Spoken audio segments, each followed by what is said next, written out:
इसकी शुरुआत यहीं आणंद में 1946 में हुई थी। स्थानीय निजी डेयरियों द्वारा दूध की कम कीमतों से नाराज खेड़ा जिले के डेयरी किसानों ने सरदार वल्लभ भाई पटेल से सलाह मांगी। सरदार ने उन्हें एकजुट होकर सहकारी समिति बनाने की सलाह दी। इसके बाद ही उन्हें अपने संसाधनों पर नियंत्रण मिलेगा। 2 गांव त्रिभुवन दास पटेल की अगुवाई में सामने आए सहकारी समिति बनाने के लिए। बंबई सरकार ने इस समिति को रजिस्ट्रेशन देने से इनकार कर दिया। किसानों ने अकल्पनीय कदम उठाया, वे हड़ताल पर चले गए।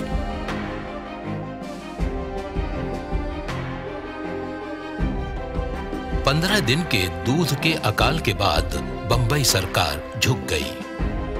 सहयोग ने अपना लोहा मनवा लिया था। भारत की पहली दुग्ध सहकारी संस्था खेड़ा संघ का जन्म हुआ।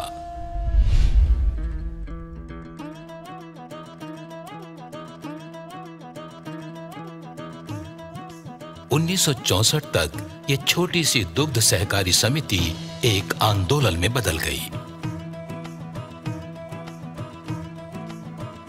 उसी वर्ष प्रधानमंत्री लाल बहादुर शास्त्री ने किसानों की इस परिवर्तनकारी शक्ति को समझने के लिए आणंद के एक गांव में एक रात बिताने का निश्चय किया।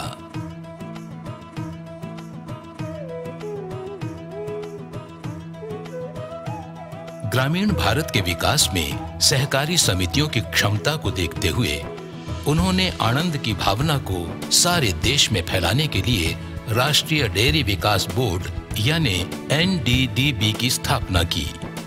डॉक्टर वर्गीस कुरियन को NDDB के इस मिशन की कमान संभालने को कहा गया।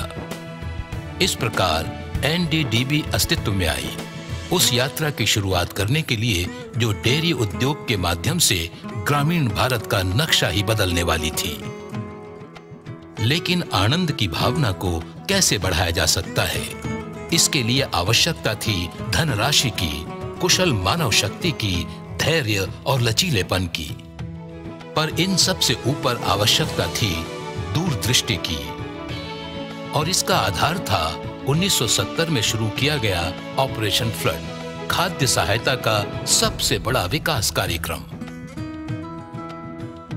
सरल योजना, डेयरी वस्तुओं को उपहार के रूप में स्वीकार कर स्थानीय डेयरियों को बेचना और उससे प्राप्त धनराशि का निवेश सहकारी समितियों के लिए बुनियादी ढांचा तैयार कर दूध प्राप्ति और प्रक्रिया द्वारा दूध को बेचना था। प्रारंभ में ऑपरेशन फ्लड विश्व खाद्य कार्यक्रम के तहत EEC, जो अब यूरोपियन संघ है, से प्राप्त वस्तुओं पर निर्भर था। इसके बाद के चरणों में इसे विश्व बैंक से सहायता प्राप्त हुई।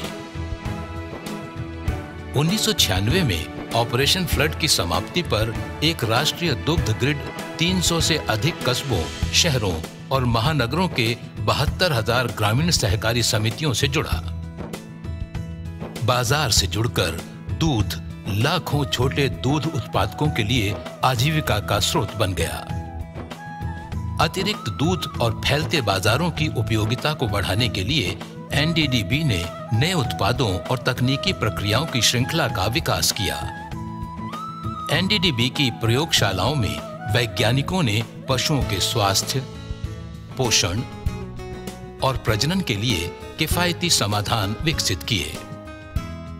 बढ़ती हुई सहकारी समितियों के लिए आवश्यक मानव शक्ति जुटाने के लिए प्रशिक्षण केंद्र स्थापित किए गए। 2 दशकों से कम समय में ही ऑपरेशन फ्लड ने कम उत्पादन वाले भारत को विश्व का सबसे बड़ा दुग्ध उत्पादक देश बना दिया। 1996 तक भारतीय अर्थव्यवस्था उदार हो चुकी थी। निजी कंपनियां भी अब डेयरी क्षेत्र में पैठ बना रही थीं। एक नई चुनौती उभर रही थी। प्रत्युत्तर में थी NDDB की भविष्य का सामना करने के लिए 10 वर्षीय रणनीति से लैस भावी योजना। इस रणनीति के 4 भाग थे। व्यापार को मजबूत बनाना, उगाही। प्रक्रिया और विपणन द्वारा सहकारी समितियों को बेहतर प्रतिस्पर्धा के लिए सक्षम बनाना। पशु उत्पादकता में वृद्धि द्वारा उत्पादक का अधिकतम लाभ सुनिश्चित करना। गांव से लेकर सभी स्तरों पर गुणवत्ता बढ़ाना। उत्पादन संयंत्रों पर प्रमाणित विश्व मानकों के आधार पर स्वच्छ दुग्ध उत्पादन। बेहतर योजना और निगरानी के लिए एक राष्ट्रीय सूचना नेटवर्क की स्थापना। 2010 तक दूध उत्पादन में वार्षिक वृद्धि दर 2% के मुकाबले भारत की औसत वृद्धि दर 4% थी। लेकिन भारत की जनसंख्या में वृद्धि जारी है और उसी के अनुसार दूध की मांग भी। भारत की भविष्य की आवश्यकताओं को पूरा करने के लिए एनडीडीबी ने भारत सरकार के सहयोग से राष्ट्रीय डेयरी योजना मिशन मिल्क की कल्पना की है। 15 वर्ष के नजरिए से वैज्ञानिक तौर पर नियोजित अंतर्राष्ट्रीय विकास संघ द्वारा वित्त पोषित एक बहुराज्य पहल। पहला 6 वर्षीय चरण वैज्ञानिक प्रजनन और पोषण के माध्यम से उत्पादकता बढ़ाने पर केंद्रित है, जिसके लिए प्रौद्योगिकियों को किसान के द्वार तक पहुंचाया जा रहा है।